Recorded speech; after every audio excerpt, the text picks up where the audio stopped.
Hello friends, मेरे YouTube channel पर आप सभी का स्वागत है। सभी को शरद पूर्णिमा की बहुत बहुत शुभकामनाएं।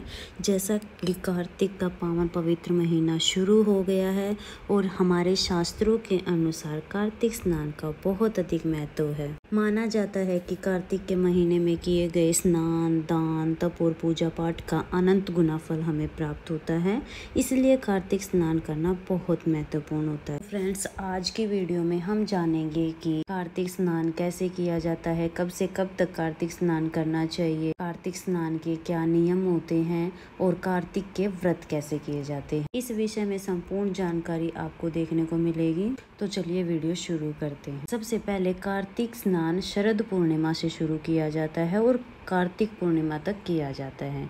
यानी 1 महीना हमें लगातार स्नान करना होता है, पूजा पाठ करनी होती है। कार्तिक स्नान करने के 5 नियम होते हैं। पहला जो नियम है वो स्नान का नियम है, दूसरा तुलसी का नियम है, तीसरा हरि जागरण का नियम है, चौथा जो नियम है वो दीपदान का नियम है, 5वां नियम उद्यापन का है। ये 5 नियम होते हैं जिनके अनुसार हमें कार्तिक स्नान करना चाहिए।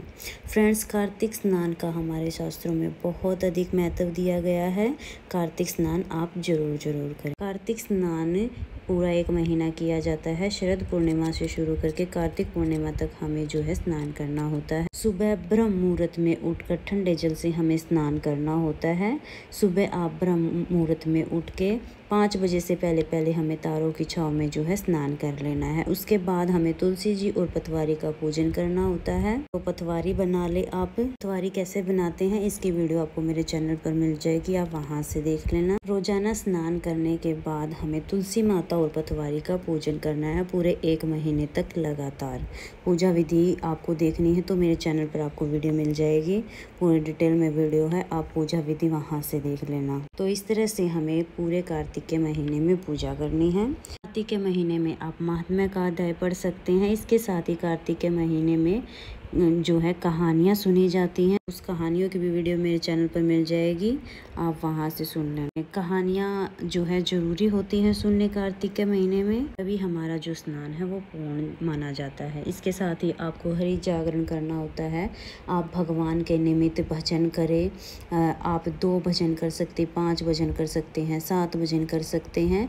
अगर आपको भजन नहीं आते हैं तो फिर आप फोन से जो है भजन सुन सकते हैं। तो तुलसी माता के पास, पार्वती माता के पास यहीं पे बैठ के आपको भजन सुनने हैं। ज्यादा नहीं तो कम से कम 2 भजन तो आप जरूर सुने। इसके साथ ही आप तुलसी माता की पूजा करेंगे। पतवारी की पूजा करने के बाद आपको डेली में 1 लोटा जल सूर्य देवता को जरूर देना है। इस तरह से स्नान किया जाता है और शाम के समय भी आप तुलसी जी में दिया जरूर जलाएं। अब हम बात कर लेते हैं कि कार्तिक के व्रत कैसे किए जाते हैं। कार्तिक के व्रत करने के 3 तरीके होते हैं। पहला तरीका है कि उसमें पूरे कार्तिक के महीने अन्न नहीं खाया जाता है।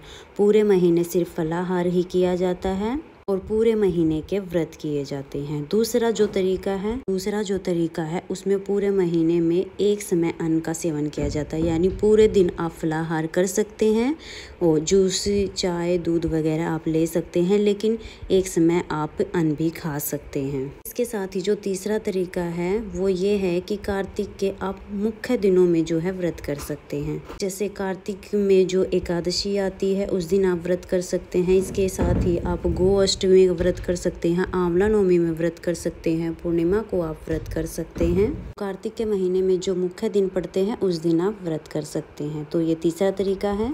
इस तरह से जो है कार्तिक के महीने में व्रत किए जाते हैं। फ्रेंड्स, कार्तिक के महीने में दान का बहुत अधिक महत्व होता है। वैसे तो अन्न का दान सबसे बड़ा दान माना जाता है, क्योंकि अन्न जो होता है वो मनुष्य के जीवन का आधार होता है। कार्तिक के महीने में आप अन्न का दान जरूर करें। इसके साथ ही कार्तिक के महीने में दीप दान आप जरूर करें, क्योंकि शास्त्रों की मान्यता है भगवान विष्णु ने कुबेर महाराज को ये आदेश दिया था कि जो भी लोग कार्तिक के महीने में दीपदान करेंगे उनको धन वैभव की कभी कमी नहीं होगी। तो आप कार्तिक के महीने में दीपदान जरूर करें। तुलसा जी में आप दीप जला सकते हैं।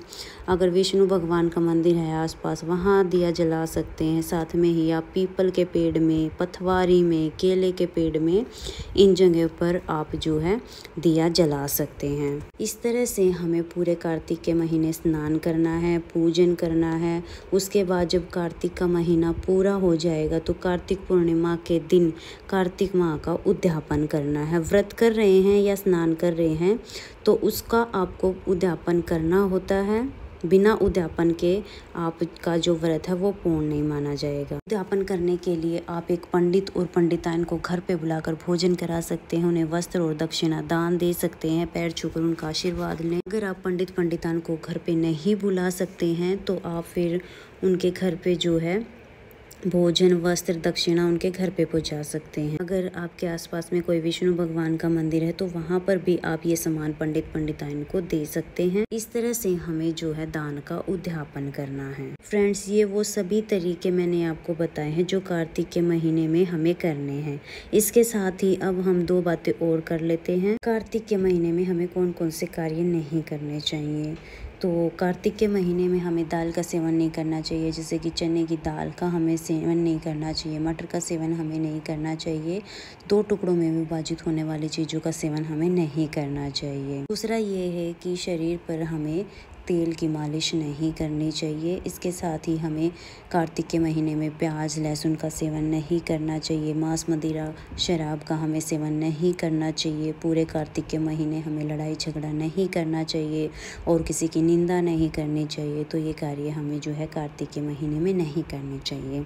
इसके साथ ही मान्यता है कि कार्तिक स्नान के दौरान हमें ज़मीन पर सोना चाहिए, लेकिन आजकल के लाइफस्टाइल के हिसाब से ये पॉसिबल नहीं है। तो आप जो है अपना बिस्तर अलग से लगा सकते हैं। किसी के पास अपना बिस्तर ना लगाए, अलग से आप बिस्तर लगाकर वहाँ पर जो है आराम कर सकते हैं। शास्त्रों के अनुसार जो व्यक्ति कार्तिक स्नान करते हैं उनके सभी प्रकार के पाप नष्ट हो जाते हैं और सभी प्रकार से उन्हें मुक्ति मिल जाती है। तो कार्तिक स्नान आप जरूर करें, भगवान का ध्यान करें, पूजा पाठ करें, हो सके तो भजन करें, दान करें। अपनी सामर्थ्य के हिसाब से आप जो है दान कर सकते हैं। तो फ्रेंड्स, ये है कार्तिक स्नान के कुछ नियम जिसको फॉलो करते हुए आप अपना जो है कार्तिक स्नान कर सकते हैं। फ्रेंड्स, अगर आपको वीडियो पसंद आई हो या वीडियो आपके लिए थोड़ी बहुत भी यूज़फुल है तो वीडियो को लाइक कर देना और पूरे हिंदू धर्म के तीज त्यौहार देखने के लिए मेरे चैनल को सब्सक्राइब कर लेना। अब मिलेंगे किसी और नए वीडियो में, तब तक के लिए जय